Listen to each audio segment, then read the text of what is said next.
ನನಗಂತೂ ಒಂದು ದಿವಸನೂ engine noise ಬಂದಿಲ್ಲ, ಅಂದರೆ ಅಬ್ನಾರ್ಮಲ್ ನಾಯ್ಸು. ಸ್ಟ್ರೇಟಾಗಿ ಹೋಗ್ತಾ ಇದೆ. ಓಬ್ಲಿಂಗ್ ಅಂತೂ ನನಗಂತೂ ಇವಾಗ ಕೈ ಬಿಟ್ಟೆ ತೋರಿಸಿದ್ದೆ ನಿಮಗೆ. ವಿತ್ ಟಾಪ್ ಬಾಕ್ಸ್ ಕೂಡ ಇದ್ದಾನೆ ಬ್ಯಾಕಲ್ಲಿ, ಆ್ಯಂಡ್ ಲಗೇಜ್ ಕೂಡ. ಈ ಗಾಡಿ ಬಗ್ಗೆ ಮಾತಾಡೋದಾದರೆ there is no word for this bike. So ಈ ಬೈಕು ತುಂಬಾ ಚೆನ್ನಾಗಿದೆ. ಆ್ಯಂಡ್ ನನಗೆ ಟಿಲ್ ಡೇಟ್ ಒಂದು 3-4 ಕಂಪ್ಲೇಂಟ್, ಮೇಜರ್ ಕಂಪ್ಲೇಂಟ್ಸ್ ನನಗೆ ಹೇಳ್ತಾಯಿದ್ರು, ವಿಚ್ ಇಸ್ ಇಂಜಿನ್ ನಾಯ್ಸ್ ಅಂತ. Engine noise no way bro, ಎಲ್ಲೂ ನನಗಂತೂ ಒಂದು ದಿವಸನೂ ಇಂಜಿನ್ ನಾಯ್ಸ್ ಬಂದಿಲ್ಲ, ಅಂದರೆ ಅಬ್ನಾರ್ಮಲ್ ನಾಯ್ಸು. ಪ್ರಾಬಬ್ಲಿ ನನಗನ್ಸಿದ ಮಟ್ಟಿಗೆ ಈ ಚಿಕ್ಕ ಬೈಕಿಂದ ಬರೋರಿಗೆ ಸ್ವಲ್ಪ, ಬಿಕಾಸ್ ಹೈಯರ್ CC ಬೈಕು ಸ್ವಲ್ಪ ಬೋರ್ ಸ್ವಲ್ಪ ಜಾಸ್ತಿ ಇರೋದು, ಮತ್ತು ಸಿಲಿಂಡರ್ ದೊಡ್ಡದಿರೋದ್ರಿಂದ ನಾಯ್ಸ್ ಇರುತ್ತೆ ಪ್ರಾಬ್ಲಿ ಅದು ಅಂತ ಅಂದ್ಕೊಳ್ತೀನಿ. But there were some issues ಇದೆ ಇನಿಷಿಯಲ್ ಬ್ಯಾಚ್. ಸೊ ನಾನು ಸರ್ವಿಸ್ ಇವ್ರ ಹತ್ರ ಮಾತಾಡಿದೆ. ಸೊ ಫಸ್ಟು ಬ್ಯಾಚ್ ಏನು ಬಂದಿತ್ತು ವಿಸ್ಟಾಮ್ದು ಲಾಂಚ್ ಆದಾಗ, ಅದರಲ್ಲಿ ಒಂಚೂರು ಎಂಜಿನ್ ಇಶ್ಯೂ ನಾಯ್ಸ್ ಇಶ್ಯೂ ಇತ್ತು. ಬಟ್ ಇವಾಗ ಬರ್ತಿರೋ ಗಾಡಿಗಳಲ್ಲಿ ಆ ಥರದ್ದು ಯಾವುದೂ ಪ್ರಾಬ್ಲಮ್ ಬಂದಿಲ್ಲ. ಬಂದರೆ ಎಲ್ಲೋ ಒಂದು 1000, 2000, 5,000, 10,000 ಒಂದು ಗಾಡಿ ಎಲ್ಲೋ ಏನಾದರೂ ಸ್ವಲ್ಪ ಮ್ಯಾನುಫ್ಯಾಕ್ಚರಿಂಗ್ ಡಿಫೆಕ್ಟ್ ಇದ್ದರೆ ಇರ್ಬೋದು. But so far there no issues from the ವಿಸ್ಟಾಮ್ ಇಂಜಿನ್ ಪಾಯಿಂಟ್ ಆಫ್ ವ್ಯೂ ಅಲ್ಲಿ. ಅದು ಬಿಟ್ಟರೆ next left side pulling. So left side pulling ಯಾವ ಥರ ಇಲ್ಲ ನಾನು ತೋರಿಸ್ತೀನಿ ಇವಾಗ. ನಾನು ಆಕ್ಸಿಲೇಷನ್ ಕಡಿಮೆ ಆಗಿ ಹೋಗ್ತಾ ಇದೆ ಹೊರತು ಇವಾಗ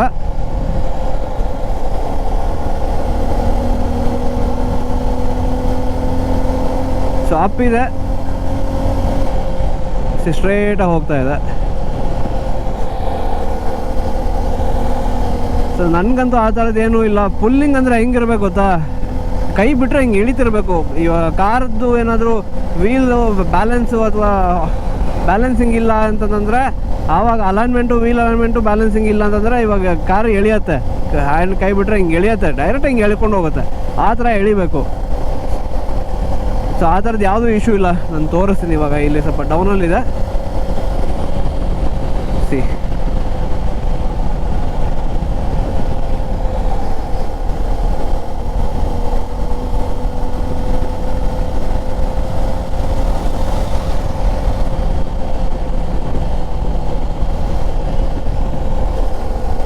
ಸೊ ಯಾವುದೇ ಥರದ್ದು ಇಶ್ಯೂ ಇಲ್ಲ ಪುಲ್ಲಿಂಗು.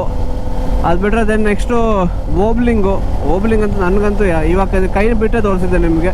ವಿತ್ ಟಾಪ್ ಬಾಕ್ಸ್ ಕೂಡ ಇದ್ದಾನೆ ಬ್ಯಾಕಲ್ಲಿ, ಆ್ಯಂಡ್ ಲಗೇಜ್ ಕೂಡ. ಸೊ ಯಾವುದು ಓಬ್ಲಿಂಗ್ ಅಂತೂ ಇಲ್ಲ, ನೀವೇ ನೋಡ್ತಿದ್ದೀರಾ. So you guys decide on it. Probably first starting ಏನು ಬಂದಿತ್ತೋ ಅದರಲ್ಲಿ ಇರ್ಬೋದೇನೋ, ಗೊತ್ತಿಲ್ಲ ನನಗೆ. ಬಟ್ ನಾನು ಇವಾಗ ಕೇಳ್ತಿರೋದ್ರಲ್ಲಿ ಆ ಥರದ್ದು ಯಾವುದೇ ಇಶ್ಯೂಸ್ ಇಲ್ಲ. ನಾನು ನಿಮಗೆ ಪ್ರಾಕ್ಟಿಕಲಾಗಿ ಮಾಡೇ ತೋರಿಸ್ತಾ ಇದ್ದೀನಿ ಇವಾಗ. ರೈಟ್ ನಾವು ತೋರಿಸ್ತೀನಿ, ನಾನು ಇವಾಗಿನೂ ತೋರಿಸ್ತೀನಿ ನಿಮಗೆ. So you guys decide on what to do, what to choose, what not to choose. So ನಿಮ್ಗೆ ಅಷ್ಟು ಇರುತ್ತೆ ಅಂದರೆ ಹೋಗಿದ್ದೆ, ಯಾರೋ ಹೊಸ ಗಾಡಿ ತೊಗೊಳಂಗಿದ್ರೆ ಪ್ಲ್ಯಾನ್ ಮಾಡ್ತಾ ಇದ್ರೆ ಗೋ ಟೆಸ್ಟ್ ಡ್ರೈವ್ ಮಾಡಿ. ಎಕ್ಸ್ಟ್ರಾ ಇದನ್ನು ಕೇಳಿ, ಸ್ವಲ್ಪ ಹೈವೇ ಅಥವಾ ಯಾವ್ದಾದ್ರು ದೊಡ್ಡ ಸ್ಟ್ರೆಚ್ಚು ಅಥವಾ ಎರ್ಲಿ ಮಾರ್ನಿಂಗ್ಸ್ ಆ ಥರದ್ದು ಏನಾದರೂ ರಿಕ್ವೆಸ್ಟ್ ಮಾಡ್ಕೊಳ್ಳಿ. ಸೊ ರಿಕ್ವೆಸ್ಟ್ ಮಾಡಿಕೊಂಡು you can test it out ಗಾಡಿ. ಬಟ್ ಇದರಲ್ಲಿ ಮಾತ್ರ ಯಾವುದೇ ಥರದ ಇಶ್ಯೂಸ್ ಇಲ್ಲಪ್ಪ. So it is up to you guys.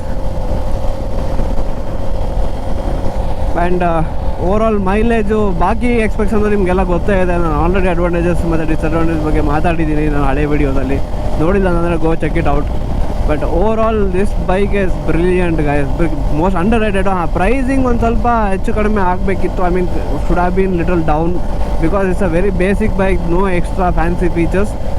ಅದಕ್ಕೆ ಪ್ರಕಾರ ನೋಡಿದ್ರೆ ಪ್ರೈಸ್ ಸ್ವಲ್ಪ ಕಡಿಮೆ ಇದ್ದರೆ this bike would have been, I mean ಬೇರೆ ಲೆವೆಲಲ್ಲಿ ಹೋಗ್ತಾಯಿತ್ತು ಈ ಗಾಡಿ. ಅಷ್ಟು ಚೆನ್ನಾಗಿದೆ. ಆ್ಯಂಡ್ ಸುಜುಕಿ ರಿಲಯಬಿಲಿಟಿ ಎಂದು ಕೇಳಲಿಕ್ಕೆ ಹೋಗಬೇಡಿ, because I own Suzuki from past 10 years ನಾವು. Very good build quality. ಈ ಗಾಡಿದು ಅಷ್ಟೇ fit and finish and build quality is top notch guys, I am telling you. Because ನಾನು ಲಾಸ್ಟ್ 2024 ಡ್ಯೂಕ್ 390 ಲಾಂಚ್ ಆದಾಗ ನಾನು ಅದನ್ನು ನೋಡಿದ ಕೂಡ ನನಗೊಂಥರ ಬೇಜಾರಾಗ್ಬಿಡ್ತು. Because the fit and finish is very worst KTM Duke 390ಲಿ. ಈವನ್ 250 ಬಟ್ ಇವಾಗಿನ ಕರೆಂಟ್ ನಾನು ಚೆಕ್ ಮಾಡಿಲ್ಲ, ಅದನ್ನು ಮಾಡ್ತೀನಿ, ಅದೊಂದು ರಿವ್ಯೂ ಮಾಡ್ತೀನಿ ಡ್ಯೂಕ್ 250ದು. ಬಟ್ ಹಳೆ 390 ಅಂದರೆ 2024 390 ಏನು ಲಾಂಚ್ ಆಯಿತು ಡ್ಯೂಕ್ 390. ಅದು ಫಿಟ್ ಆ್ಯಂಡ್ ಫಿನಿಶ್, ಇಷ್ಟೊಂದು ಗ್ಯಾಪ್ ಇದೆ, ಪ್ಯಾನಲ್ ಗ್ಯಾಪ್ಸ್ ಇದೆ, ಸೀಟಿಗೂ ಕೆಳಗಡೆ ಇಷ್ಟು ಗ್ಯಾಪ್ ಇದೆ. So it was very ugly to see. So but ಅದು ಕಂಪೇರ್ ಮಾಡಿದ್ರೆ ಅದು ಫಿಟ್ ಆ್ಯಂಡ್ ಫಿನಿಶ್ ಕ್ವಾಲಿಟಿ ಗುರು ಸುಸ್ಕಿದವ್ರದ್ದು is very very good. And even after ನಂದು ಜಿಕ್ಸರು ಇವಾಗ 10 ವರ್ಷ ಆಯಿತು ನನ್ನ ಗಾಡಿ ತೊಗೊಂಡು. 10 ವರ್ಷ ಆದ್ರೂ ಇನ್ನೂ ಪ್ಯಾನಲ್ಸು ರ್ಯಾಟ್ಲಿಂಗ್ ಆಗಲ್ಲ, ರ್ಯಾಟ್ಲಿಂಗ್ ನಾಯ್ಸ್ ಇಲ್ಲ ಪ್ಯಾನಲ್ಸಲ್ಲಿ, ಗೊತ್ತಾ. So that is the kind of quality, ತುಂಬ ಚೆನ್ನಾಗಿದೆ. So there is no comment on it. So ಈ ಗಾಡಿ ಬಗ್ಗೆ ಮಾತಾಡೋದಾದ್ರೆ this is my opinion. And ಬಾಕಿ ಅಂತೂ ಪರ್ಫಾರ್ಮೆನ್ಸು, ಹ್ಯಾಂಡ್ಲಿಂಗು ನನ್ನ ಹಳೆ ವೀಡಿಯೋದಲ್ಲಿ ನೋಡಿರ್ತೀರ. ಇವಾಗ ಲಾಸ್ಟ್ ನಂದು ವೀಡಿಯೋ ಏನಿದೆ, why I am in love with this bike ಅಂತೇಳಿ. ಸೊ ಅದರಲ್ಲಿ ಕಂಪ್ಲೀಟ್ ಡೀಟೇಲ್ಸ್ ಅಂತೂ ಇದ್ದೇ ಇದೆ. ಸೊ ನೋಡಿಲ್ಲ ಅಂದರೆ ಅದನ್ನೂ ಹೋಗಿ ಚೆಕ್ಔಟ್ ಮಾಡಿ.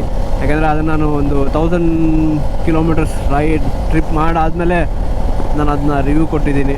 ಸೊ ನನಗೆ ತುಂಬಾ ಇಷ್ಟ ಆಯಿತು. ಗಾಡ್ ಸೆಕ್ಷನಲ್ಲಿ ಯಾವ ಥರ ಪರ್ಫಾರ್ಮೆನ್ಸ್ ಇದೆ, ಹೈವೇಲಿ ಯಾವ ಥರ ಪರ್ಫಾರ್ಮೆನ್ಸ್ ಇದೆ, A to Z ನಾನು ಅದರಲ್ಲಿ ಮಾತಾಡಿದ್ದೀನಿ. ಹ್ಯಾಂಡ್ಲಿಂಗ್ ಆಗಿರಲಿ, ಅದ್ರ ಮೈಲೇಜು, ಇಂಜಿನ್ನು, ಪರ್ಫಾರ್ಮೆನ್ಸು ಎಲ್ಲದನ್ನೂ ಆ ವೀಡಿಯೋದಲ್ಲಿ ಮಾತಾಡಿದ್ದೀನಿ. ಹೋಗಿ ಚೆಕ್ಔಟ್ ಮಾಡಿ ನೋಡಿಲ್ಲ ಅಂತಂದರೆ. ಸೊ ಈ ಥರ ಇದೆ. ಬಟ್ ನನಗಂತೂ ತುಂಬಾ ಇಷ್ಟ ಆಯಿತು ಈ ಗಾಡಿ. ಬಟ್ ಅದೇ ಒಂದು ಸ್ವಲ್ಪ ಹೆಚ್ಚು ಕಡಿಮೆ ನೆಗೆಟಿವ್ಸ್ ಇದ್ದೇ ಇರುತ್ತೆ. ಯಾವ ಗಾಡಿನೂ 100% ಏನು ಪರ್ಫೆಕ್ಟ್ ಅಲ್ಲ. ಸೊ ಬಟ್ ಇದ್ರದ್ದೇನು ನೆಗೆಟಿವ್ಸ್ ಇದೆ, ನೆಗ್ಲಿಜಿಬಲ್, ಅಂದರೆ you can live with those kind of issues. So ಅದಕ್ಕೆ ಪ್ರಾಪರ್ ಕೇರು, ಅದಕ್ಕೆ ಅದು ಪ್ರಾಪರ್ ಇದನ್ನು ಇತ್ತು ಅಂತಂದರೆ ಓಕೆ, ಅದೇನು ಅಷ್ಟೊಂದು ಡೀಲ್ ಬ್ರೇಕರ್ ಅಂತ ನಾನು ಅಂದ್ಕೊಳ್ಳೋಲ್ಲ. ಸೊ ನನಗಂತೂ ಇಲ್ಲ, ಅಟ್ಲೀಸ್ಟ್ ಬೇರೆಯವ್ರಿಗೆ ಆಗ್ಬೋದು, ಬಟ್ ನನಗಂತೂ those problems are not that deal breaker. ಸ್ವಲ್ಪ ಈ ಸರ್ವಿಸ್ ಇಶ್ಯೂ ಇದೆ, ಬಟ್ ಅದನ್ನು ನಾನು ಅದಕ್ಕೇನು ಸೊಲ್ಯೂಷನ್ ಅಂತ ನಾನು ನಿಮ್ಗೆ ಆಲ್ರೆಡಿ ಹೇಳಿದ್ದೀನಿ. ಸೊ ಡೀಲರ್ಸ್ನ ಫ್ರೆಂಡ್ಸ್ ಮಾಡ್ಕೊಳ್ಳಿ, ಕನೆಕ್ಟ್ ಮಾಡಿಕೊಂಡು ಅಲ್ಲಿ ಸ್ವಲ್ಪ ಇನ್ಫ್ಲೂಯೆನ್ಸ್ ಇಟ್ಕೊಂಡು ಹೋಗಿ ಸರ್ವಿಸ್ ಮಾಡಿಸಿ, will get a good service. ನಂದು ಸರ್ವಿಸ್ ವೀಡಿಯೋ ಕೂಡ ನಾನು ಹಾಕಿದ್ದೀನಿ, ಅದನ್ನು ಚೆಕ್ಔಟ್ ಮಾಡಿ. ಯಾರು ನೋಡಿಲ್ಲ ಅವರು. So this is all. ನಾ ಈ ಬೈಕ್ ಬಗ್ಗೆ ಮಾತಾಡಬೇಕಂದ್ರೆ ಇಷ್ಟು ನಂದು ಸಮರಿ ಹೇಳ್ಬೇಕಂದ್ರೆ, ವೆರಿ ವೆರಿ ಗುಡ್ ಬೈಕ್. ನಾನಂತೂ ರೆಕಮೆಂಡ್ ಮಾಡ್ತೀನಿ. ಬಿಕಾಸ್ ಈ nobody sponsored me or anything. Is my own bike, hard and ಮನಿ ಕೊಟ್ಟು ನಾನು ಬೈ ಮಾಡಿರೋದು. But is good bike. And ಇದ್ರ bad roads, the way it handle bad roads ಅಲ್ಲ, I am very much delighted actually.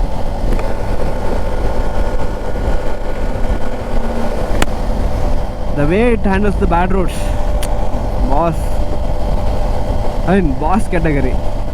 Suspension hard ಇರೋದಕ್ಕೆ bad ರೋಡ್ಸಲ್ಲಿ ಕೂಡ even if you cruise the higher speed ಅಲ್ಲ, stiff ಇರೋ ಸಸ್ಪೆನ್ಷನ್ಗೆ those are perfectly matched. ಅಷ್ಟು shock ತೊಗೊಳ್ಳೋಷ್ಟು ಕೆಪಾಸಿಟಿ ಇದೆ ಈ ಸಸ್ಪೆನ್ಷನ್ಸಿಗೆ.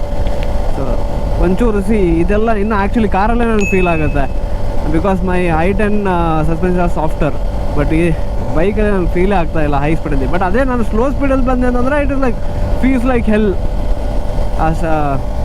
ಅದೇನು ಸ್ಟೆಪ್ಸ್ ನೋಡಿದ್ರಲ್ಲ ಇವಾಗ, ಸ್ಟೈಪ್ಸು ತುಂಬ ಕಷ್ಟ ಆಗಿರೋದು. But it's well and good this bike. ನೀವು ಟಾಪ್ ಎಂಡು ಇದೆ, ಲೋ ಆ್ಯಂಡ್ ಟಾರ್ಕು ಇದೆ, ಬಾಸ್ ಇನ್ನೇನು ಬೇಕು ಒಂದು ಗಾಡೀಲಿ. ದಿಸ್ ಈಸ್ ನನ್ನ ಎಂಟೈರ್ ವ್ಯೂ ಆನ್ ವಿಸ್ಟಾರ್ಮ್. ನಿಮ್ಗೇನು ಅನಿಸುತ್ತೆ, ಬೇರೆ ನಿಮ್ಗೆ ಏನಾದರೂ ಕ್ವೇರೀಸ್ ಇತ್ತು ಅಂದರೆ ಕಮೆಂಟ್ ಮಾಡಿ. So I try to answer those questions, ಓಕೆನಾ. So anyway guys, so let's end this video here. ಈ ವಿಡಿಯೋನ ಇಲ್ಲಿಗೆ ಎಂಡ್ ಮಾಡೋಣ. ನೆಕ್ಸ್ಟು ತುಂಬಾ ಕಂಟೆಂಟ್ಸ್ ಬರ್ತಾ ಇದೆ. ಸೊ ಒಂದು ಈ ಚಾರ್ಜರ್ ರಿವ್ಯೂ ಒಂದು ಕೊಡ್ತೀನಿ, ಅದಾದಮೇಲೆ ಮೋಟೋ ಜಾಕ್ದು ಒಂದು ಕಂಪ್ಲೀಟ್ ರಿವ್ಯೂ ವಿಡಿಯೋ ಕೂಡ ಬರೋದಿದೆ, ಅದನ್ನು ಕೂಡ ನಾನು ಮಾಡ್ತೀನಿ. ಆ್ಯಂಡ್ ಅದರದ್ದು ಕಂಪ್ಲೀಟ್ ವರ್ಕಿಂಗ್ ಯಾವ ಥರ ಇದೆ, ರಿವ್ಯೂ ಏನಿದೆ, ಅದ್ರ ಕ್ವಾಲಿಟಿ ಯಾವ ಥರ ಇದೆ, ಅದನ್ನು ಕಂಪ್ಲೀಟಾಗಿ ರಿವ್ಯೂ ಮಾಡಿ ಒಂದು ವಿಡಿಯೋ ತೊಗೊಂಬರ್ತೀನಿ. ಸೊ ತುಂಬಾ ಕಂಟೆಂಟ್ ಬರೋದಿದೆ, informative content for our subscribers. So ಯಾರ್ಯಾರು ಸಬ್ಸ್ಕ್ರೈಬ್ ಮಾಡಿಲ್ಲ, ಯಾರು ನಾನು ವೀಡಿಯೋ ಮಾಡಿ ನೋಡ್ತಿದ್ದೀರಾ, ಯಾಕಂದರೆ ನನಗೆ ಗೊತ್ತು ತುಂಬ ಜನ ನೋಡ್ತೀರಾ ಬಟ್ ಸಬ್ಸ್ಕ್ರೈಬ್ ಮಾಡ್ತಿಲ್ಲ. ಸೊ ಬೇಗ ಸಬ್ಸ್ಕ್ರೈಬ್ ಮಾಡಿ, ಓಕೆನಾ. ಸೊ ಬೇಗ ಸಬ್ಸ್ಕ್ರೈಬ್ ಮಾಡಿ. ಆ್ಯಂಡ್ 500 ಸಬ್ಸ್ಕ್ರೈಬರ್ಸ್ಗೆ ಒಬ್ಬ lucky winner will get 500 rupees Amazon voucher ಕೂಡ. ಸೊ ಬೇಗ ಮಾಡಿ, ನನಗೂ ಕೂಡ ಅದನ್ನು ಗಿವ್ ಅವೇ ಮಾಡಬೇಕಂತ ತುಂಬಾ ಇದೆ. ಬಟ್ 500 ಸಬ್ಸ್ಕ್ರೈಬರ್ ಆಗ್ತಾನೆ ಇಲ್ಲ. ಇನ್ನೊಂದು another 80 more to go guys. Come on, subscribe guys. Okay, so anyway let's end this video here. ಮತ್ತೆ ಸಿಗ್ತೀನಿ ಮುಂದಿನ ಕಂಟೆಂಟಲ್ಲಿ. ಅಲ್ಲಿವರೆಗೂ take care, bye and ride safe guys.